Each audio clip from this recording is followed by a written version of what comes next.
14 اہم لیڈروں کو جو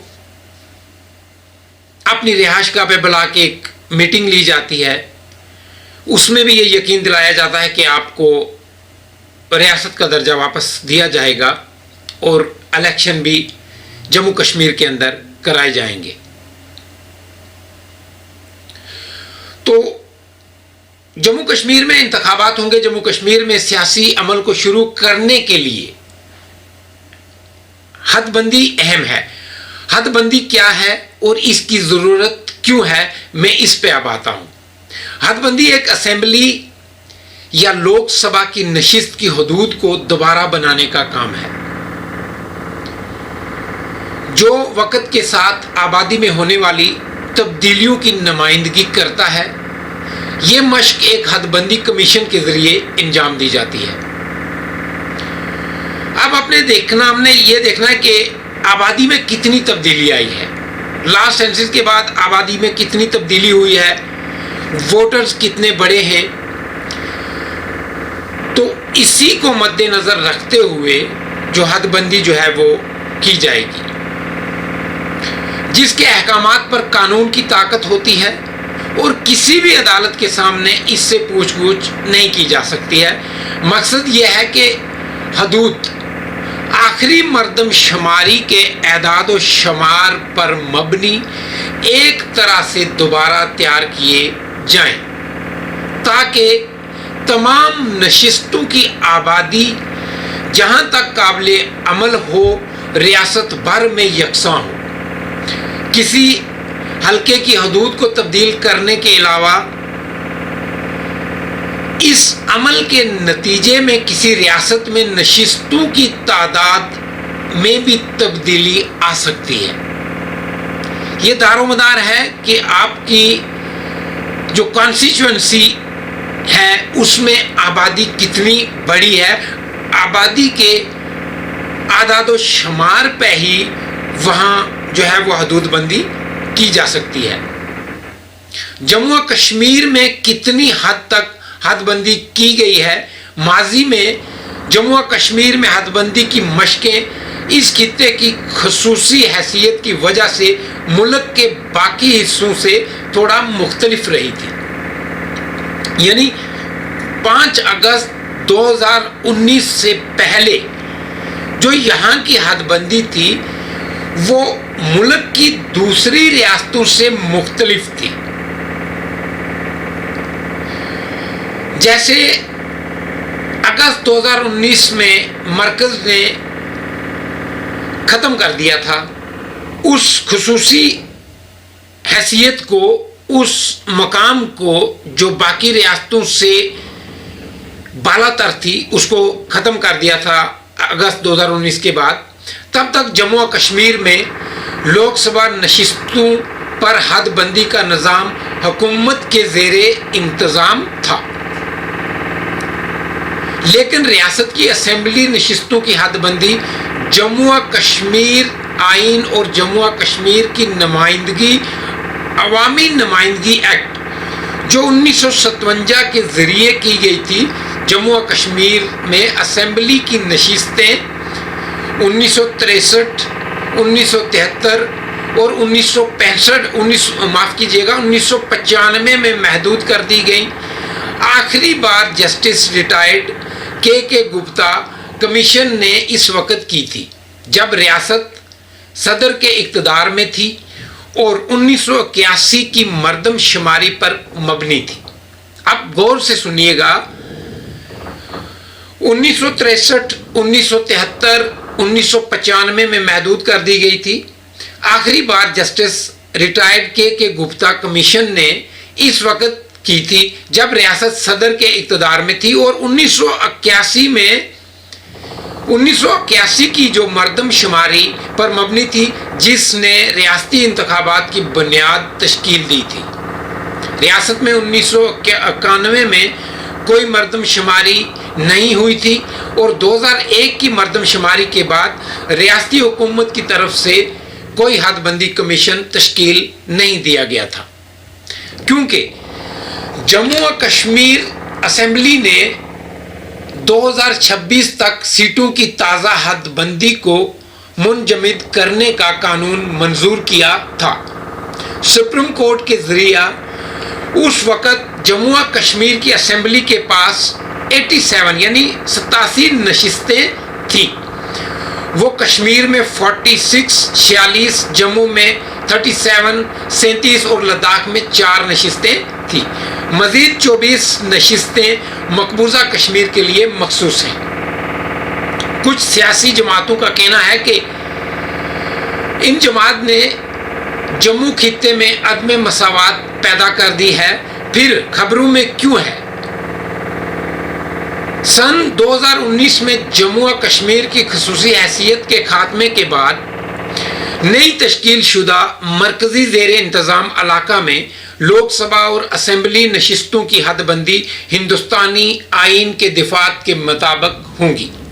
یہ یاد رہے گا کہ پہلے جب جموں و کشمیر ریاست ہوا کرتی تھی، اس وقت جو حد بندی ہے، اس وقت جو ڈی لمیٹیشن ہے، اس کا قانون ریاست کے تحت تھا۔ اور اب 2019 میں اگست 2019 میں جب جموں و کشمیر کی خصوصی حیثیت کو ختم کر دیا گیا، اس کے بعد 6 مارچ 2020 کو جو حکومت نے سپریم کورٹ کے ریٹائرڈ جج رنجنا پرکاش دیسائی کی سربراہی میں حد بندی کمیشن قائم کیا، جنہیں 1 سال میں جموں و کشمیر میں حد بندی ختم کرنے کا کام سونپا گیا۔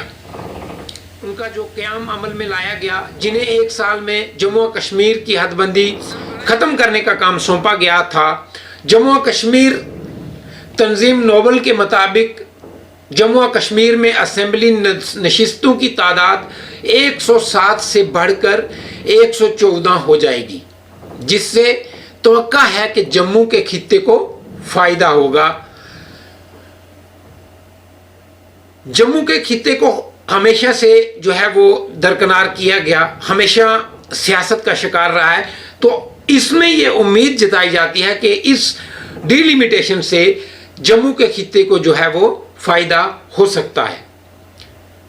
دیسائی کے علاوہ الیکشن کمشنر سشیل چندر اور 5 ساتھی ارکان میں دیسائی کے علاوہ الیکشن کمشنر سشیل چندر اور جموں کشمیر کے ریاستی الیکشن کمشنر کے شرما حد بندی کمیٹی کے سابق ممبر ہیں۔ اس کے علاوہ پینل کے 5 ساتھی ارکان میں نیشنل کانفرنس کے رکن پارلیمنٹ ڈاکٹر فاروق عبداللہ، محمد اکبر لون، حسنین مسعودی، وزیر اعظم کے دفتر میں مرکزی وزیر مملکت ڈاکٹر جتیندر سنگھ اور بی جے پی کے جگل کشور شرما شامل ہیں۔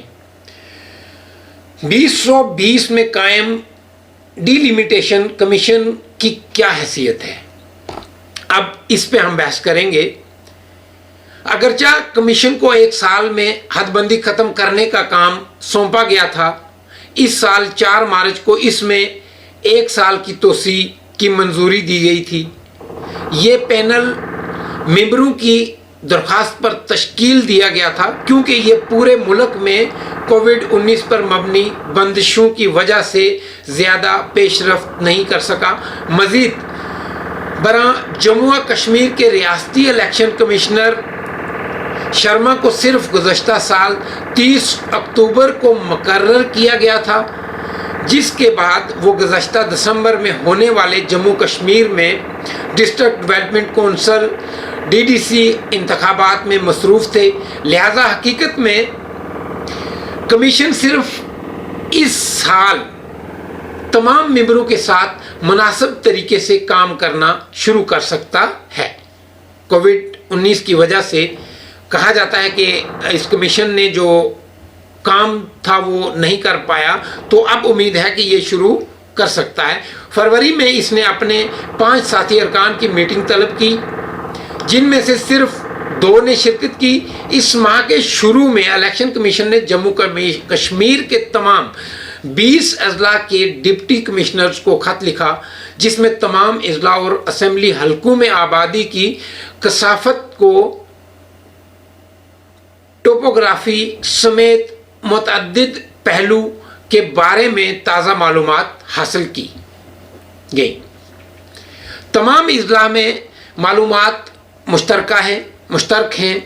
ایک ذریعے نے بتایا کہ اسمبلی نشستوں کی جغرافیائی پھیلاؤ کا مطالعہ کرنے کے لیے کہا گیا تھا کہ کہاں کتنا پھیلاؤ جو ہے وہ ہو سکتا ہے، یہ دیکھنے کے لیے کہ آیا ایک نشست میں ایک ضلع کے اندر ہے یا کئی اضلاع میں پھیلی ہے۔ اب تک سیاسی رد عمل کیا رہا ہے؟ اب سوال یہاں یہ اٹھتا ہے کہ اب تک کا سیاسی جو رد عمل ہے وہ کیا رہا ہے، اس پہ ہم بات کریں گے۔ اس کمیشن کے کام کی ابتدا اس وقت ہوئی جب فروری میں